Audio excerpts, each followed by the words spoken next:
we're going to be doing here in the White House over the next several months is going to be geared towards catalyzing and spurring additional lending. President Obama pushing more banks to lend more. He says it'll help create more jobs, but was it loose lending that got us into this economic jam in the first place? Democratic Congressman Steve Cohen says the president is right about lending more right now. Congressman, banks are saying that they're a little nervous about lending money right now. You think they should just go ahead and force the issue? Well, I think that we've done a lot for Wall Street with the TARP, and fortunately 85% of the money that went out in TARP has been repaid with interest. So I think the American public needs to know that that vote, which was the most difficult vote that I and many other members of Congress made, because there wasn't a whole lot of love for Wall Street bankers then, and there's certainly not now, that 85% was paid back with interest. But we haven't done enough for Main Street, and jobs can come from two places. They can come from the government creating jobs or from the private sector creating jobs. And the way you can help the private sector create jobs is to get the community banks, which were not part of the economic problems that caused the real meltdown, to give them the impetus to make loans to small businesses to create most of the jobs in America. And I think that's what the president's trying to do, and that's what I support. But it seems like that the president and perhaps you would like to have it both ways. One day you're saying, don't take risky, we're going to clamp down on risky behavior and they'll never put us in this position again. Then the next day you say, hey, make risky loans. Which one is it going to be? I don't think anybody's saying make risky loans. The loans that were risky were subprime loans made to people, oftentimes people who could have qualified for better loans, for regular loans, but were put into subprime loans because the lender made more money. And then those loans were bundled and sold and sold and sold, right, and derivatives. We know about that, but what I'm saying with problems, all that caused the problem, but it wasn't loans to businesses. With all due respect, though, sir, with all due respect, sir, all loans are risky. All loans have a degree of risk. And see, when politicians suggest that, oh, the banks are just hoarding the money, there's a reason they're hoarding the money. Maybe they're afraid of all the regulatory reform that's coming down, that big question mark about the economy. There's a lot of reasons for banks to be antsy right now. Well, a lot of banks took a lot of money from the federal government with the idea of helping the economy.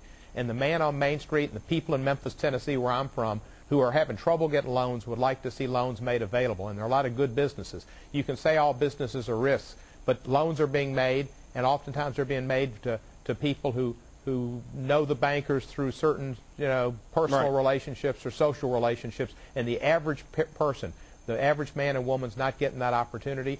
The banks can be selective and they can make loans. The government wants to help make those loans more secure for the banks and insulate them from liabilities, but wants to get the money out there on Main Street and stimulate business and create jobs. Jobs is so important, and that's what this Congress and this president are trying to do, is get people back to work. I agree with you 1,000%, and I want to see jobs created, and I would love to see banks lend more as well. But I also know that the administration is making it really tough for these banks to go out and make loans with the sort of rhetoric that's coming at them. Just a month ago, Barney Frank wrote a letter to a couple of agencies saying, hey guys, you guys got to back off this language. This rhetoric is scaring small banks. I mean, this is Barney Frank saying that. So if the president really wants to see this thing turn around, don't you think a more upbeat attitude toward business in general and even banks might help the situation? I think we've had an upbeat attitude. The TARP saved the banking business. Without a doubt, TARP saved the banks. We all agree on that. You know what? And that was a huge mistake. TARP shouldn't have never happened, but it did. And and President Bush started it, and President Obama and the Congress finished it. But it was a bipartisan effort. And then, we in the Congress, and I was the first person to raise the issue, raise the FDIC insurance rate to $250,000 rather than $100,000 per deposit to protect depositors and to also encourage community banks so that people wouldn't make a run on the banks. There was thoughts of runs on the banks last year. I didn't see too many runs, but banks, and we've also done a lot in Congressman, you talked about the government's role. To encourage people to create jobs and create tax credits. You talked about the government's role. By the way, I don't agree that the government should create jobs. I think they should create an atmosphere where job creation is possible. Let's talk about this health care bill, for instance. This is being sold as a job creator, and this was the #1 priority of the administration. Shouldn't jobs been the #1 priority right out of the gate?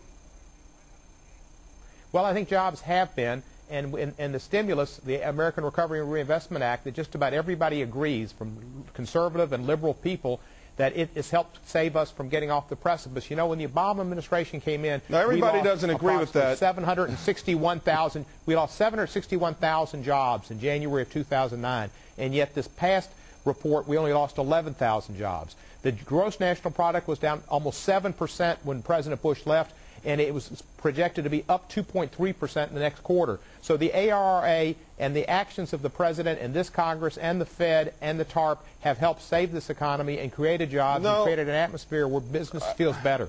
You know what? I think that when you say everyone agrees to that, that's absolute not true. In fact, we're having this debate now about the fact that most economists do.